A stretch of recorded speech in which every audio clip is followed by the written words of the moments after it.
अष्टावक्र गीता 18वां अध्याय 65वां श्लोक। वह आत्मज्ञानी धन्य है जो सदा तृष्णा रहित रहता। वह आत्मज्ञानी धन्य है जो सदा तृष्णा रहित रहता, देखता हुआ सुनता हुआ सर्वदा एक जैसा रहता।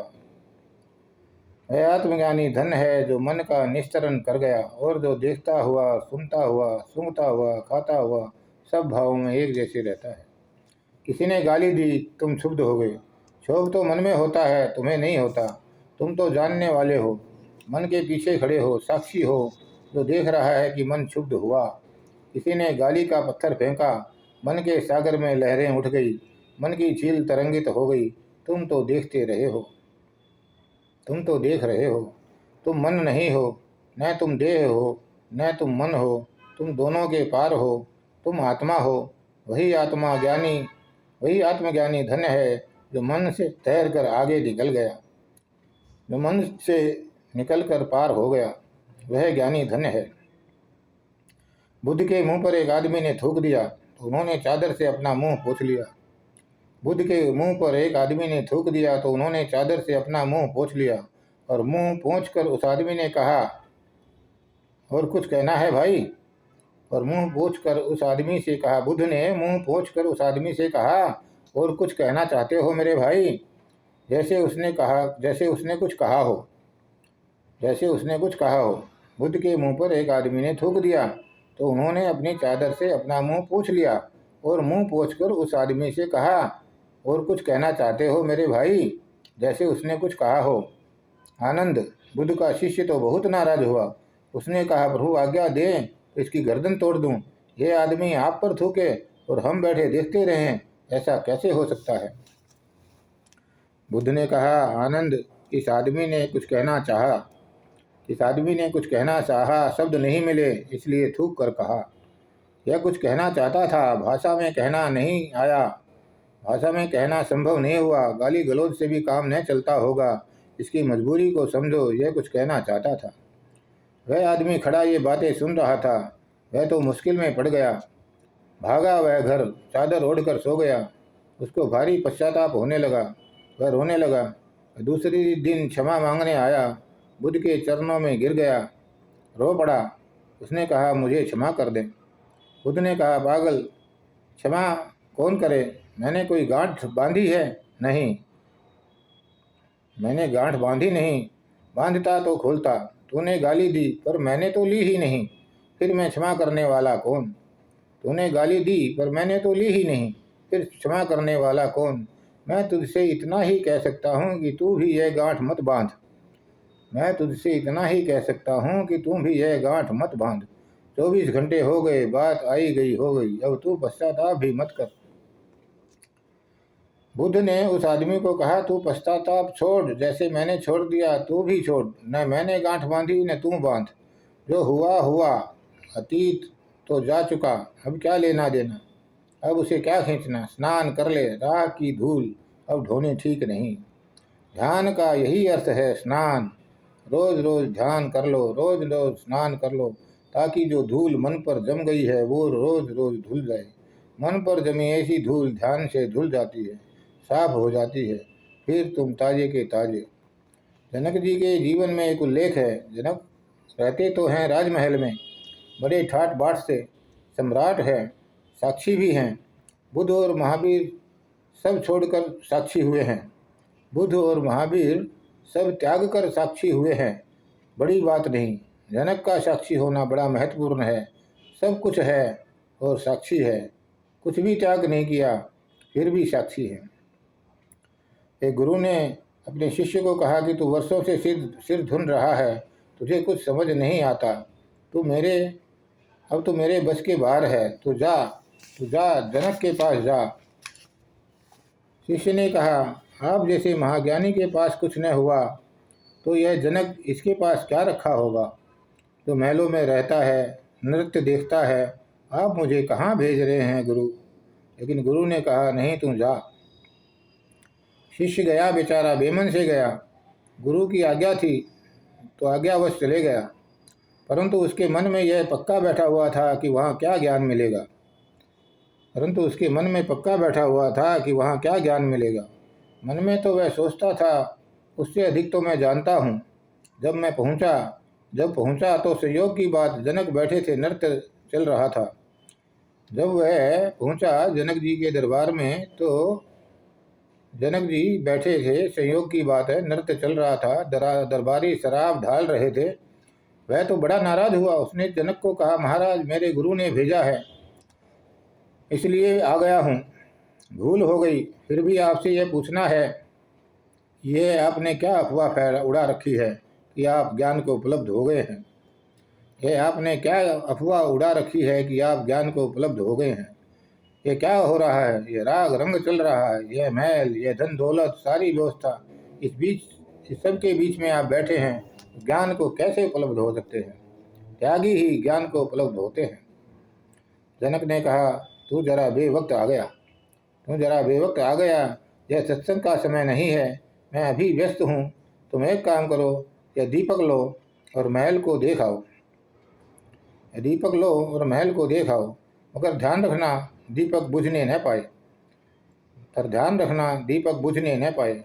दीपक बुझ गया तो लौट न पाओगे, भटक जाओगे। तब तक मैं भी फुर्सत में हो जाऊंगा, फिर सत्संग के लिए बैठेंगे।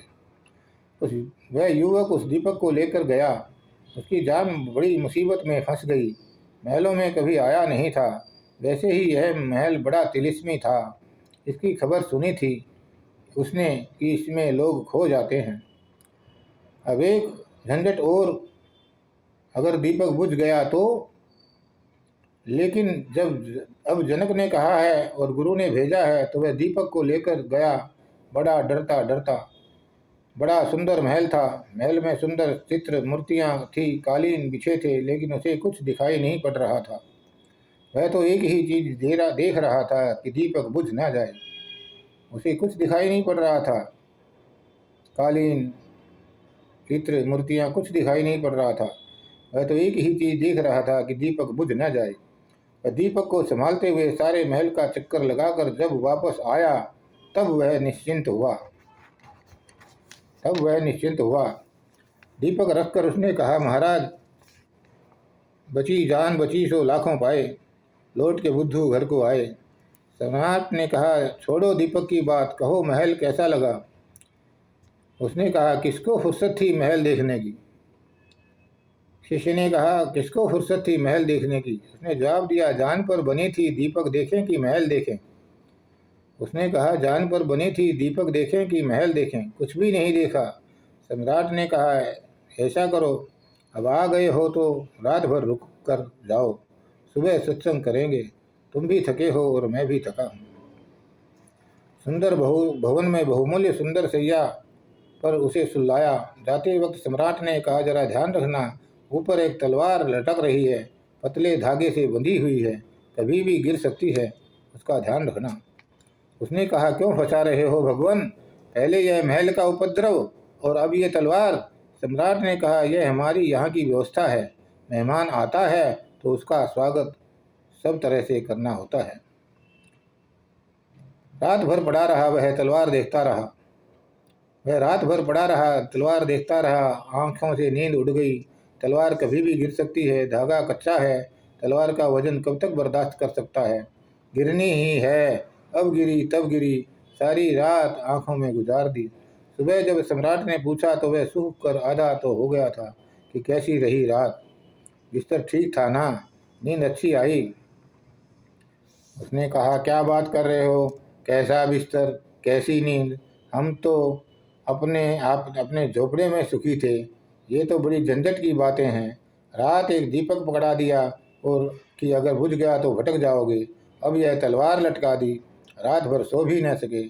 तलवार कच्चे धागों से लटकी है, अब गिरी कि तब गिरी।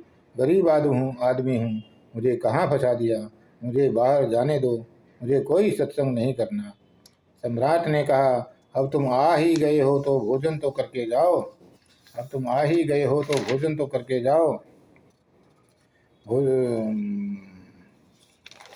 सत्संग भोजन के बाद होगा। लेकिन एक बात तुम्हें और बता दूं कि तुम्हारे गुरु का संदेश आया है कि अगर सत्संग में तुम्हें सत्य का बोध न हो सके,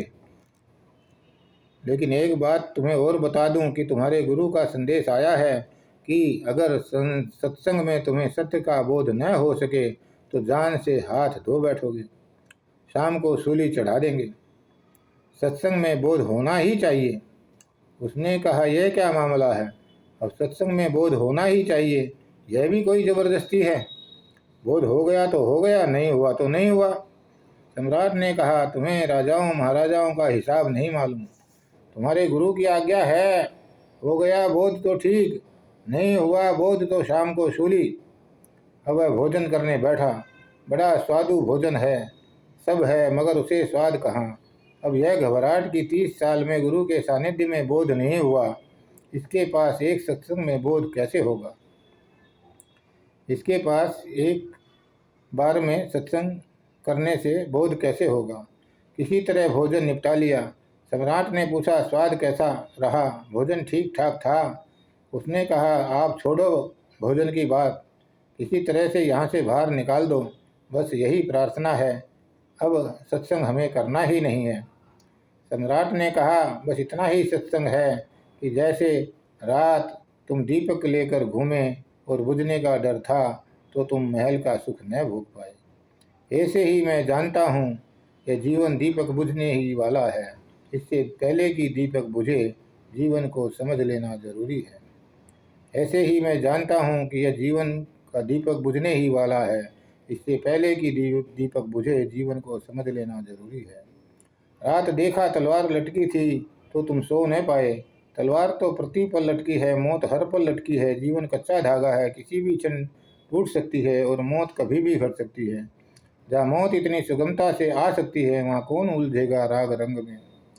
जहाँ मौत इतनी सुगमता से आ सकती है वहाँ कौन उलझेगा राग रंग में। मैं बैठता हूँ राग रंग में, उलझता नहीं। मैं बैठता हूँ राग रंग में, उलझता नहीं। अब तुमने इतना सुंदर भोजन किया लेकिन तुम्हें स्वाद भी नहीं आया, ऐसा ही मुझे भी है।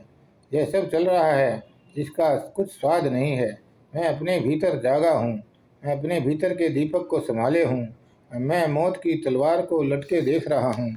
फांसी होने को है, यह जीवन का पाठ अगर न सीखा। फांसी होने को है, यह जीवन का पाठ अगर न सीखा, अगर इस सत्संग का लाभ न लिया तो मौत तो आने को है। मौत के पहले ऐसा कुछ पा लेना जिसे मौत छीन न सके, जिसे मौत छीन न सके। यह जो जनक ने कहा, महल में हूँ, महल मुझ में नहीं, संसार में हूँ, संसार मुझ में नहीं, यह ज्ञानी का परम लक्षण है। वह कर्म करते हुए भी किसी बात से लिप्त नहीं होता। लिप्त न होने की प्रक्रिया ही साक्षी होना है। लिप्त न होने की प्रक्रिया मन के पार हो जाना।